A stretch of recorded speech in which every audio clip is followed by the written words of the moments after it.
sou Maíra Poubel, professora de História. A gente vai fazer agora no explicador virtual a última parte da revisão geral sobre todo o conteúdo de História do 9º ano. O destino da menina que foi a cara de uma guerra.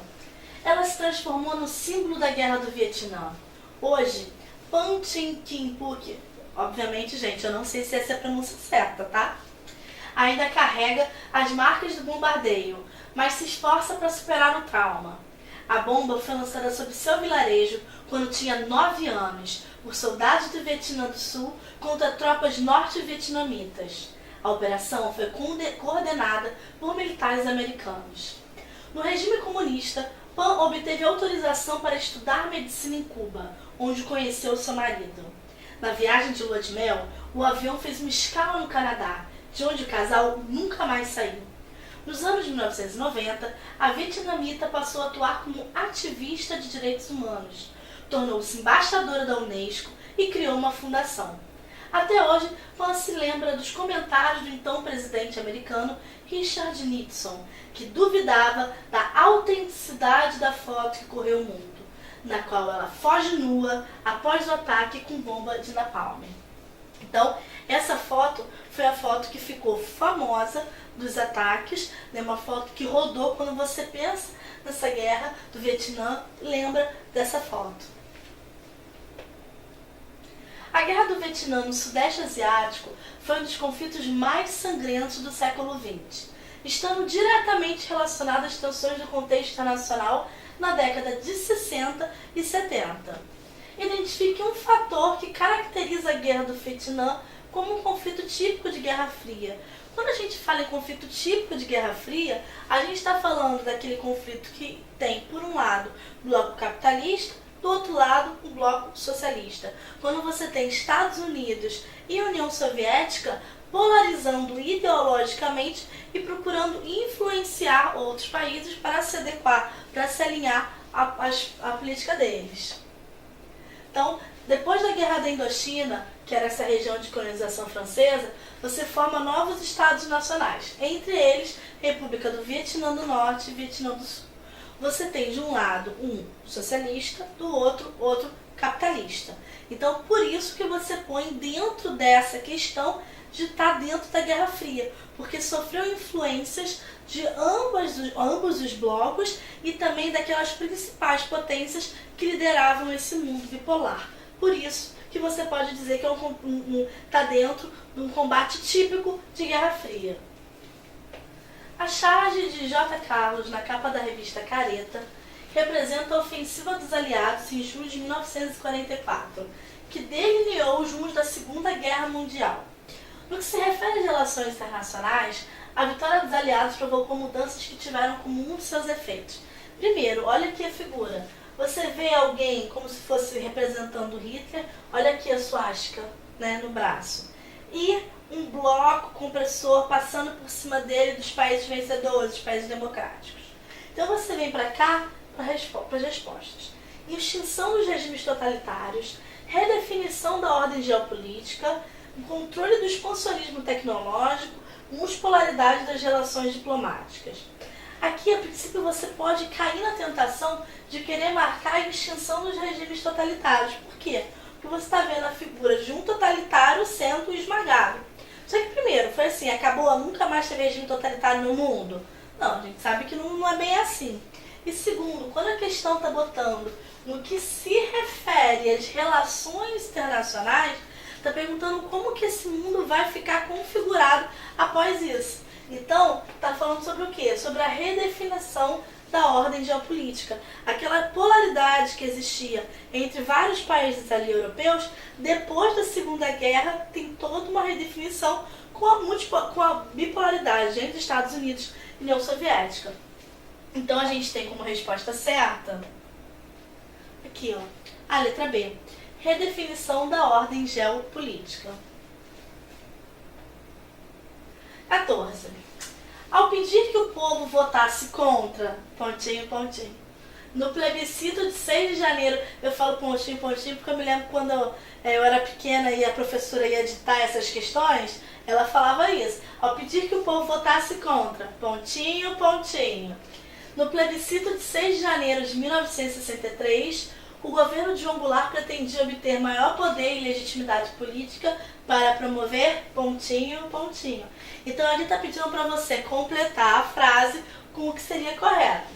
Então, quando ele vai para poder assumir o poder, João Goulart, depois da renúncia de Jânio Quadros, ele tem que aceitar ter seus poderes diminuídos. Para isso, o que acontece? Ele tem que aceitar o parlamentarismo e o governo de João Goulart pretendia obter maior poder e legitimidade para promover as reformas de base. Na verdade, ele está querendo fazer uma modificação em todo o sistema, em tudo como estava, que foi até um motivo depois dele sair.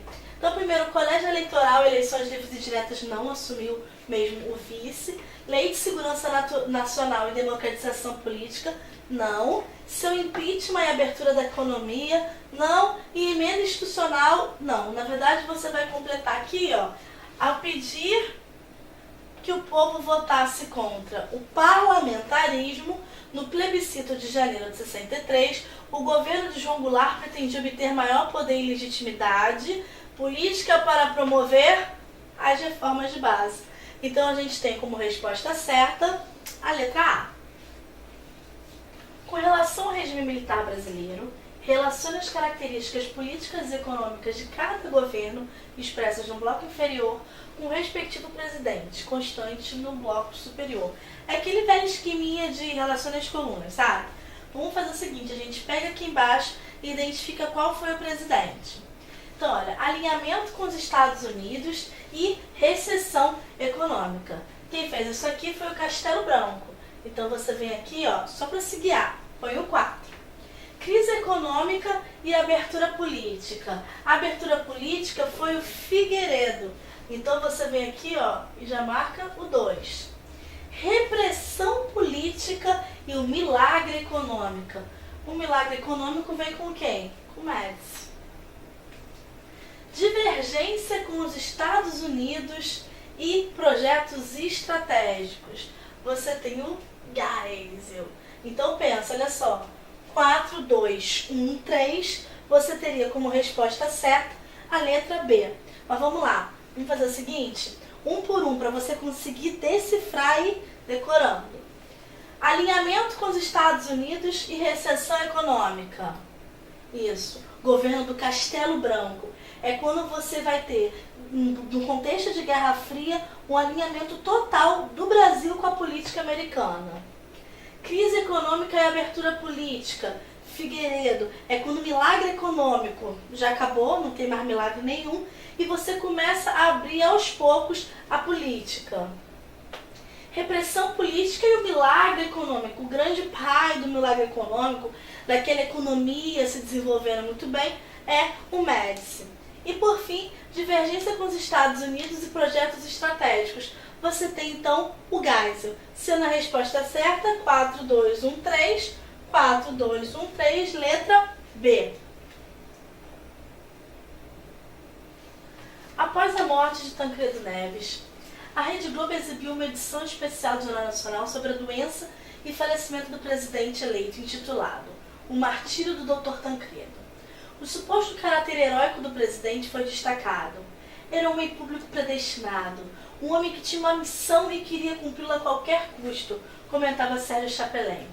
Tancredo aparecia como aquele que podia ler a história, o que os outros não viam, uma espécie de intérprete profético do destino coletivo. O mito que ia sendo construído sobre o presidente também se nutria do caráter inusitado daqueles acontecimentos de março e abril de 85.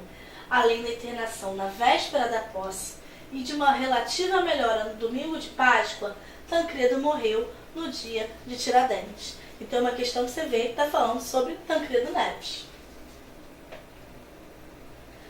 A construção de uma memória para este evento histórico por parte da mídia indica, então não está falando só sobre a questão do Tancredo, mas por que a mídia construiu isso de forma como evento histórico, né?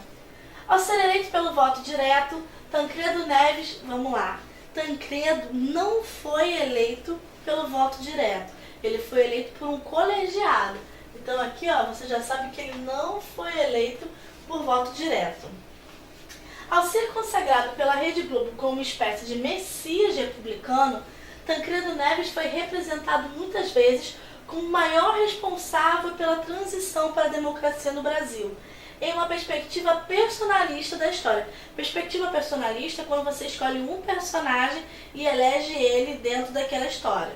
Vamos deixar ali. Ao ser internado, Tancredo Neves causou grande comoção no país, impulsionado pela edição especial do Jornal Nacional, demonstrando o temor que a emissora tinha naquele momento da posse do então vice-presidente Ulisses Guimarães, figura política ligada aos militares. É sobre isso que está falando o texto? Na verdade, não. Ao ser visto como Marte, Tancredo Neves passava a representar toda a dor e sofrimento da família brasileira, que perderam seus membros para a ditadura militar nos portões da tortura. Na verdade, assim, o Tancredo Neves ele foi eleito por um colegiado que vinha da ditadura militar, né? Então, a gente tem aqui, como resposta certa, a letra B. Na verdade, você pega a história de uma forma personalista, pegando um personagem e botando ele como todo responsável de um enredo, de todo um contexto histórico. Por fim, no que diz respeito à organização do espaço mundial, o cartoon a seguir chama atenção inequivocadamente para... Bom, você vê aqui, deixa eu mudar. Você tem aqui a parte dos Estados Unidos, aqui a Europa. Você tem como se fosse um monte de pedra. Aqui é como se tivessem cavado tudo, tá vendo? Aqui a África, como se tivesse cavado. E as pedrinhas que foram cavadas daqui estão aqui, ó, ou na Europa ou nos Estados Unidos. O que isso está querendo representar? A presença no século XXI de um novo modelo de colonialismo, no qual os países africanos sem tecnologia, financiamentos e mão de obra especializada suficiente para explorar suas riquezas, ficam dependentes de empresas e governos estrangeiros, configurando assim a pouca autonomia econômica do continente. B. A crescente exploração de minérios no continente africano, subsidiada por empresas estrangeiras, o que explica a onda de crescimento econômico, principalmente nos países que passaram por um processo recente de democratização e consequente estabilidade política. C. A neutralidade da América Latina em relação às potências colonialistas dos países industrializados, impostas ao continente africano e direcionadas para a disputa de territórios e exploração dos recursos minerais. E D. O lucro obtido pelos europeus e norte-americanos com o tráfico negreiro que dilapidou a população e os recursos minerais africanos e que permaneceu ativa ao norte do Equador até o final do século XIX. Na verdade, o que essa questão está querendo dizer? Apesar de estar representando aqui, você está falando assim, é pedrinha, então é minério. Não, na verdade, está pensando numa nova forma de colonialismo, não mais como aquela praticada no século XIX, mas primeiro também você começa a botar os países, vamos dizer, mais desenvolvidos, como aqueles que vão fomentar, vão produzir, vão investir dentro da África, que estaria carente de alguns recursos, não só financeiros. A gente vai ficando por aqui.